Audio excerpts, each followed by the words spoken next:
Andrew, before we let you go, lessons learned in terms of this election so far?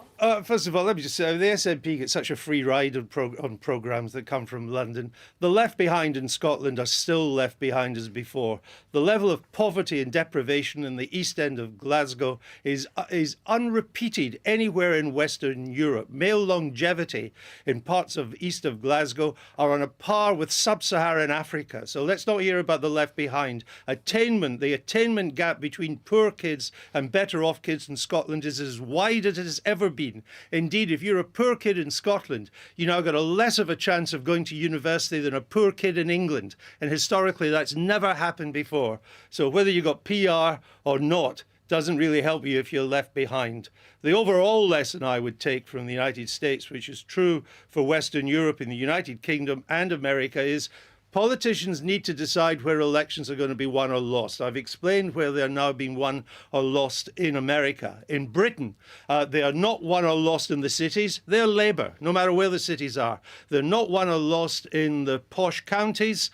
They are Conservative. They are won or lost in the provincial towns, small towns, rural areas, areas that feel left behind. And if you want to win an election now, you better have a candidate that will appeal to these people and not just appeal to your base. Well, we never like to give anyone a free ride, but Alan, I must let you come back and respond, if you want, to what you heard. I think you're obliged to.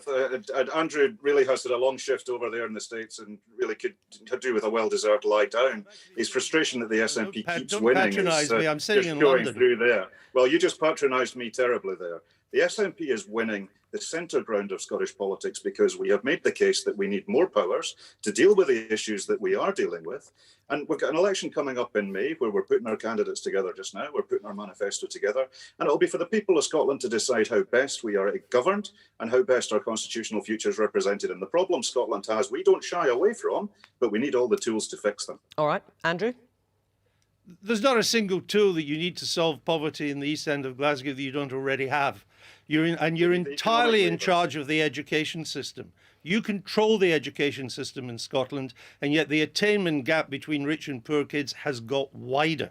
So it's not a matter of power, it's a matter of policy and giving it priority to make sure that a country like Scotland, which has always prided itself in poor kids getting a decent education, lives up to its historic record and not what's happening now.